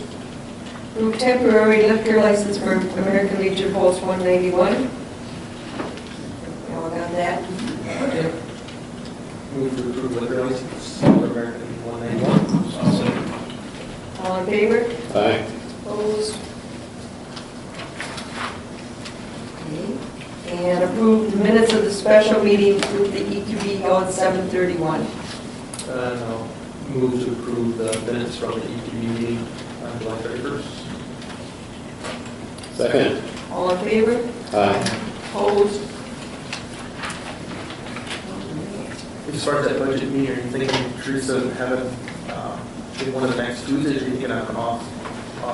Usually a lot of times, I personally dedicate Tuesdays for county, but I'm open to, We're just so far behind, and if the department head meeting is next Friday after the meeting, Next next Tuesday, maybe we should look at an additional. That's what I'm almost wondering, because it's going to get too long day that day. Right. And I think that if we could even schedule like an entire Just a day. day and just work through it. can we do that, Carol? Is there, how many do we have? It usually fills a day. We have a Get that study Friday. till 10. Yeah. What about like on Thursday? Do you have study pay on Monday? Oh, no, that's Labor Day. Yeah. Unless we move that, Why don't we do the 28th? I can't, I You can't. can't? Teresa, what if we, unless we talk to people about moving the Fraxine meeting to another day, since that's only a 2-hour meeting we have to move, we can just do that. Which day do you work, Steve? Monday, Wednesday, Friday. So Thursdays are good for me. Oh, you're- Or afternoons. I could, no, I can't work Thursday, we're gonna have to go to the state extension meeting, which is all day Tuesday, and I'm staying over. Yeah, but, Well, why don't we start it after your meeting on Monday? Yeah, we can do And that. then And then the just student go will over just miss a part of it. Yeah, there you go. and we're at 10 o'clock on Monday, Next Monday? and We start at noon. Sure, yeah, let's do that. because he works the morning anyway. Yeah. Yep, that works for me. Noon on Monday. Good, okay. And then Tuesday after our regular meeting, we could continue on Until, until, Tuesday is the department. right, but we could go till 1 o'clock. Meet after the meeting. until- yeah, following the meeting. Do we know what our appointment's in? No, we don't.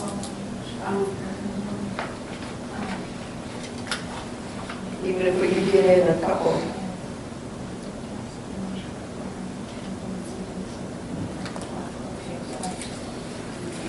I don't know yet what our schedule is going to be for next week. Well, we can look at it. Well, we can always do, you know, people who are Yep. typically here Okay. for there. Should we start with those two? Yeah, let's start with those 2 dates and we'll see how far we get Yeah. at that. So, okay, time on Tuesday? Tuesday following the meeting. Okay. And until department at Mhm. 1 o'clock. Okay. So we gotta start with that. What time are we starting? We're Thursday? going to recess for just 2 minutes, so we We can. recess while we also need a motion to adjourn, not adjourn, recess this meeting to go into closed session. So moved. Second. All in favor? Aye. We gotta have a motion to go out of closed session. Motion, okay. I'll second. All in favor? Aye. Okay, then we can open the Bob, door. you're on up to the door, please. Yep. He's gone anyway. Well, better. Mhm. Woody? Let's see if we have any minutes. Meeting left, yes. Okay. Steve, did you write down that Jake? Okay. And I will move to approve the settlement of August 12th agreement between Adam Crowe and Judy Holland in regards to the Christian Hill project. Second that? All in favor? Aye. Opposed?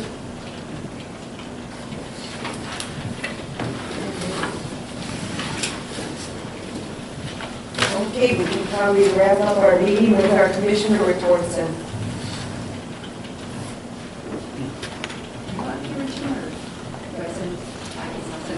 We have to send it to Joyce.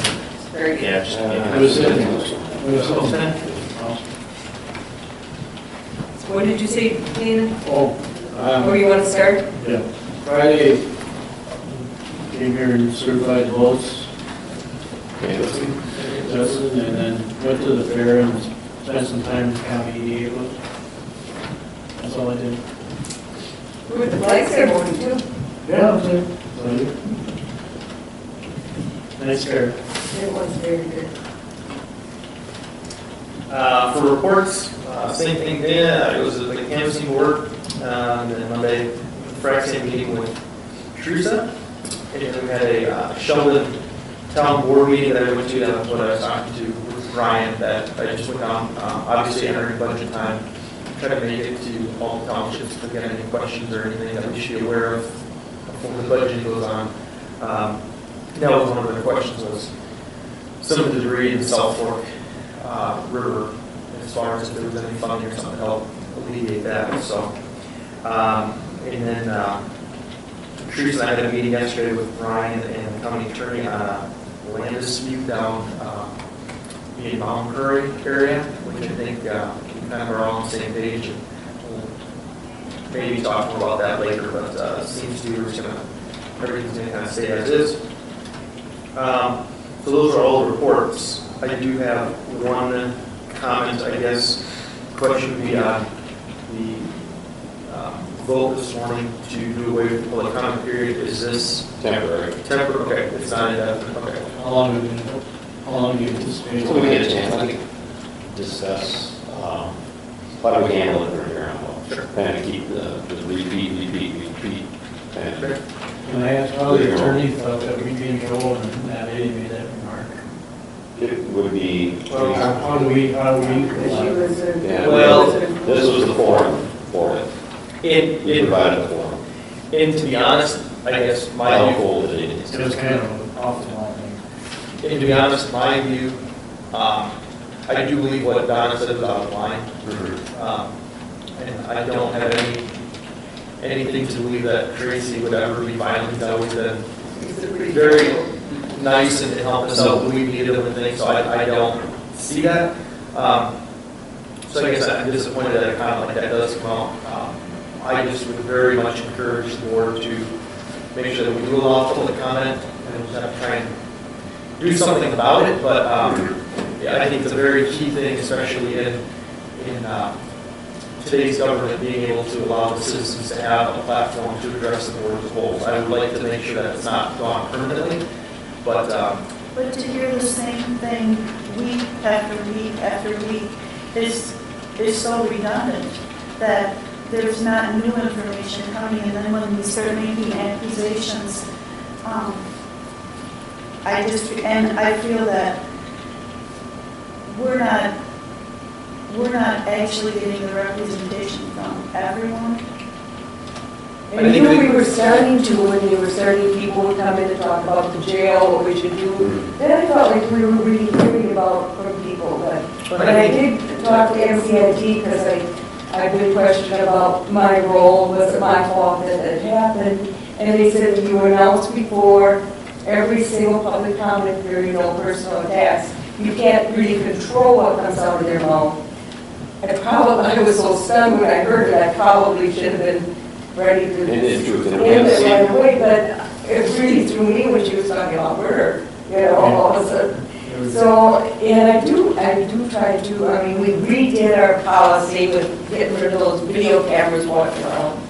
So, you know, I think we're trying to control the public comment period, but that was totally, the MCIT lawyer, Wolf said that we should have all been terribly involved in what she said. I said, we were. Every one of us was, but without her involved, people would just stop her.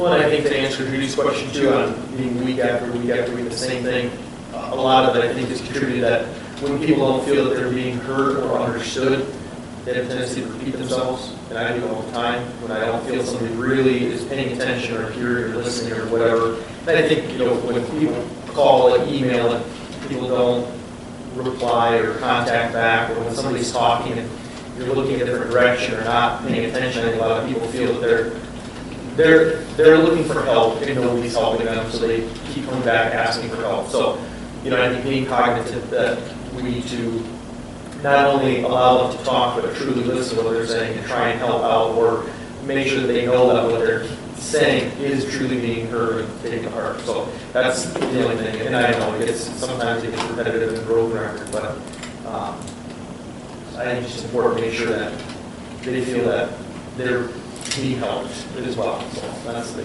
I listen all, you know, every week to listen to it. And truthfully, I think it's just we're being lobbied. Oh, yeah. You know, it's not public comment, it's just literally we're being lobbied. And being in government, you're going to get lobbied from both sides, so it's kind of goes with the territory. And two, I've heard from a few people too that, you know, on other issues too, that Steve contacted him and talked to him, and every time I've heard say, well, Steve called me right back, and he got to me, and it means a lot to people that the commissioner get back to them, even if you don't like what they say, or you don't, you know, they just want to be heard and have that opportunity, so it's good.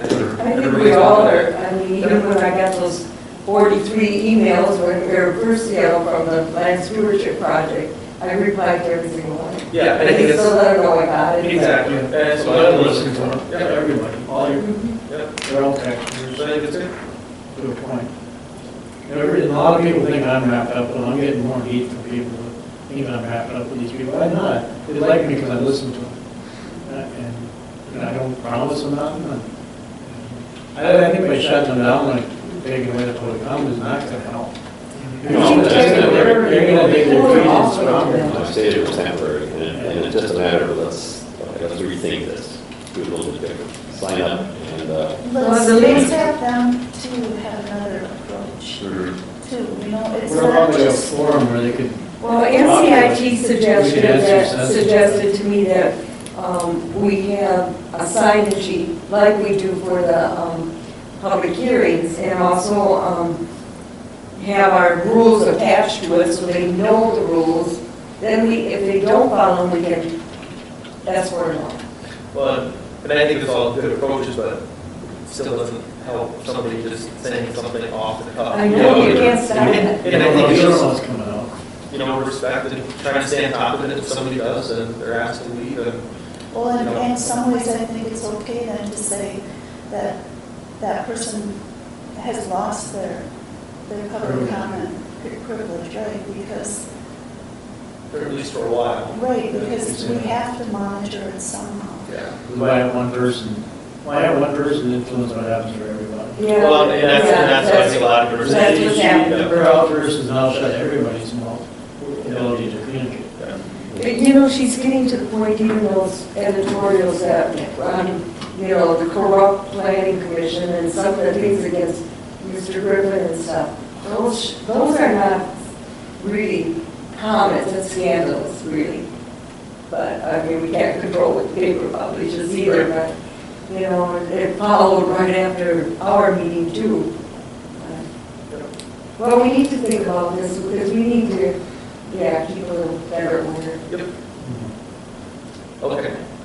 Don, Steve. yeah, I was busy, elections, and council meetings and so forth, but nothing really county related. I got none.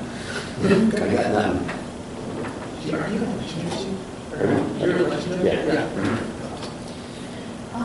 I went to the active shooter training that they did, and I just think that there's so many things that you have to keep in the back of your mind all the time, and so it keeps you more alert to what's going on in the room.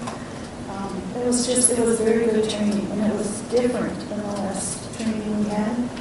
So, did you think so, Shar? Yeah. It was very good. Yeah. Yeah. Lots to think about. Right, and the reason I went is, you know, if we ever have a problem here, I just remember hearing about Cook County and how they had a commissioner shot at a meeting. We really need to be on top of what our response needs to be.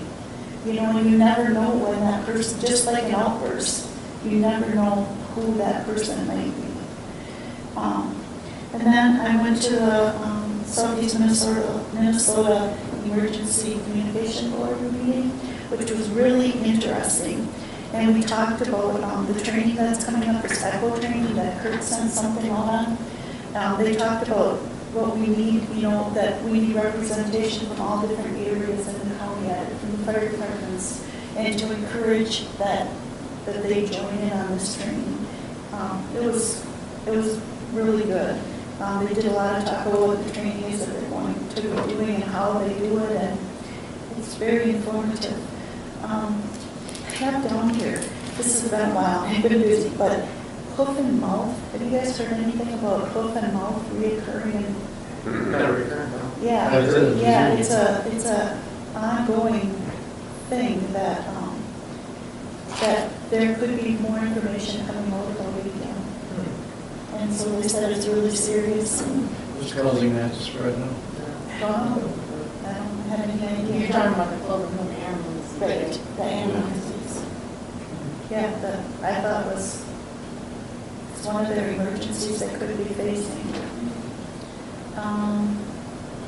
So if you cattle, pasture. Yeah, but it affects your sheep, deer. Okay, split hoof. Anything with a split hoof. Yeah, Right. yeah. Cattle, sheep, goats, deer.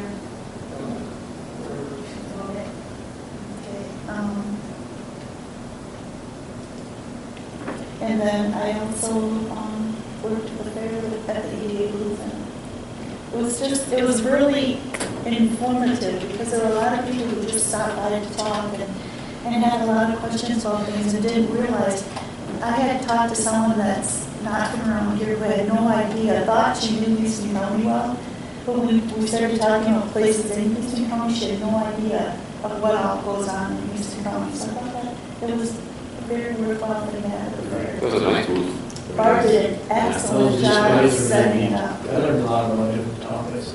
Yeah, you really learn a lot. Yes. And it just made me think of the more ways we could promote Houston County and what all we have going on, especially if we work together as a county doing. I worked at the, I got talked into working at the EDA for 3 hours, and I found the same thing. People were really amazed at all the pamphlets and information we have in the county. Really, And we really do need to commend Barb. because Barb really says, She took many. she said took her 2 truckloads of bringing up tables and setting the whole thing up. And There's a lot of work for her. she had a PowerPoint going the whole time. But she put that whole thing together. It was amazing. You have to be out done. It's a project. I don't want to be out done here, but I was at fair too. And we're a big hole. I did livestock auction. I worked at the livestock, the dairy auction, livestock auction. I was there. Not very county related, but I was there. And I was at the study group with, and we're moving on, we're pretty much through with, almost through with construction, sand, now we're working in industrial. So it's coming along pretty good. I too have been trying to get townships before the, end of the budget year too, so I did go to a township meeting. That was about it. Township bank coming up. Yes, we have to RSVP and see that. The Thursday of that with us. Was it really? And there's an open house for Ryan's retirement Thursday. Next Thursday. Next Is it this Thursday? I think it's this I Thursday. think it's this. 21st? Oh, where are we? It's the 75th anniversary of Soil and Water.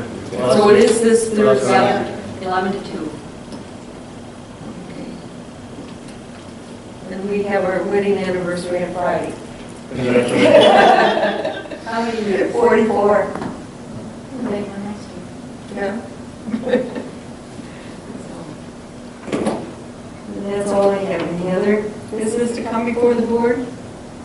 Move to adjourn. Okay, I want to do, we really do need to talk about, well, let's get through the budget meetings, but we should have one of those strategic planning meetings because we need to, we're going to have to address that jail situation when we finally do get some numbers. And they're talking about it tentatively on the agenda next week. The settlement? Yeah, I think that's what it The said. findings. Right, on Oh, and there's things our that thing that are, we looked at today. sure it's taking a long time. It- Yeah. Okay. Move to adjourn. All in favor? Aye. Opposed?